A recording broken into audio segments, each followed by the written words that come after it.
Le lendemain de l'épreuve donc de philosophie, des rumeurs de fuite ont été relayées par donc le journal Sud Quotidien, mais également informations relayées également par la presse en ligne. Ces informations relayées ne donnaient aucune précision sur les auteurs ni les preuves trouvées donc qui pouvaient étayer donc la fuite. Donc pendant cette période, j'avoue que je ne suis pas tellement donc la presse, et c'est le ministre lui-même qui m'a saisi pour faire le point donc de la situation. Donc nous sommes basés sur l'article qui a été publié par le Sud Quotidien pour identifier un premier enseignant qui a été cité.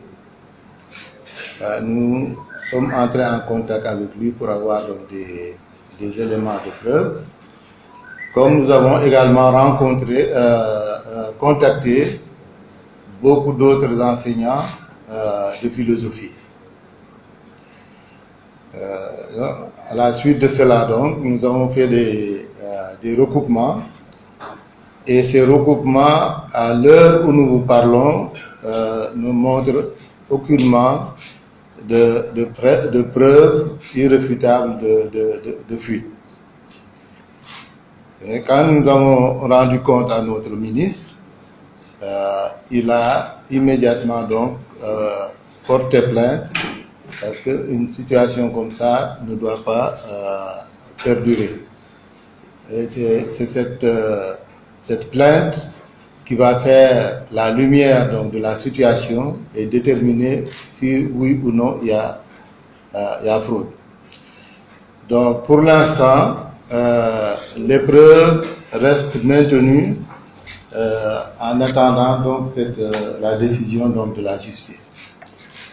Donc la plainte, je pense, a été envoyée dès cet après-midi pour faire la lumière.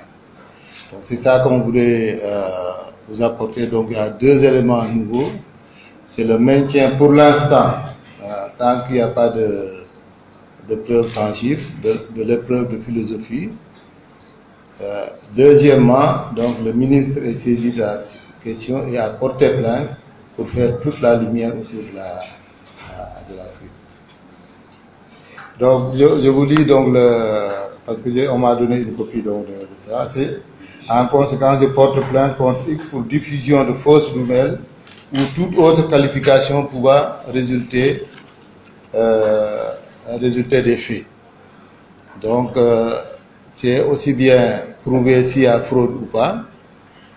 S'il y a fraude, donc il y a les sanctions naturellement pénales qui vont suivre.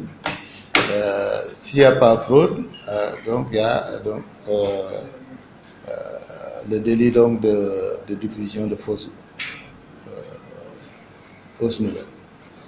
Donc on attend donc les résultats de l'enquête. Naturellement, si l'enquête dit qu'il y a fuite, donc l'épreuve va être reprise. Mais attendons de voir d'abord. Donc on prendra les dispositions nécessaires pour que le bac ne souffre pas de cela. À ma connaissance, à part donc l'épreuve de mathématiques du concours général, et j'y reviendrai, il n'y a jamais eu de fuite depuis 2002. Donc ça, je pense que vous pouvez regarder dans vos archives. Les gens confondent cas de fraude et fuite.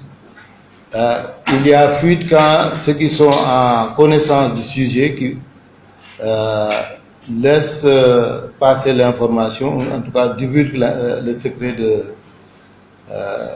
des sujets. Donc j'ai l'habitude de vous dire que celui qui propose le sujet, on lui demande de signer un document. Pendant 5 ans, il n'a pas le droit de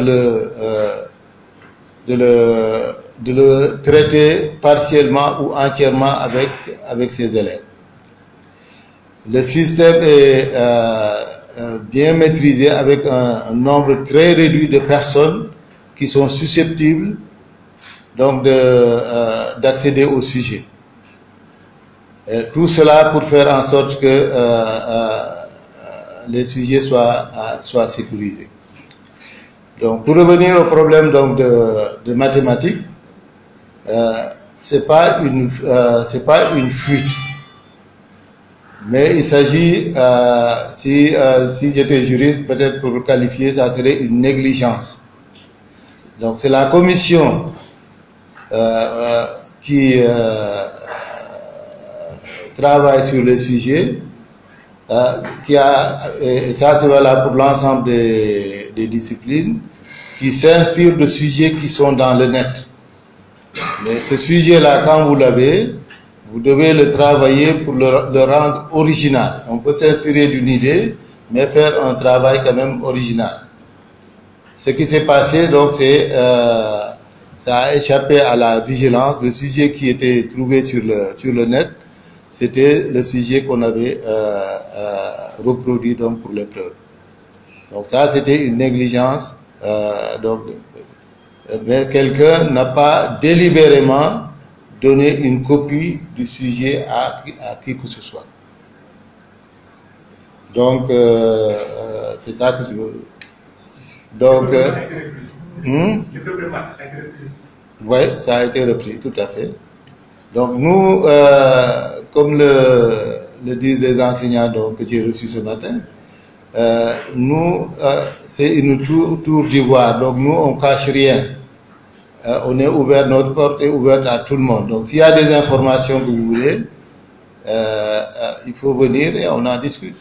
Ce qu'on n'aime pas, c'est que vous publiez déjà une information avant de venir faire un recoupement. Et c'est arrivé ces temps-ci avec un organe que je ne veux pas citer. Donc là, je pense que le bac ne m'appartient pas.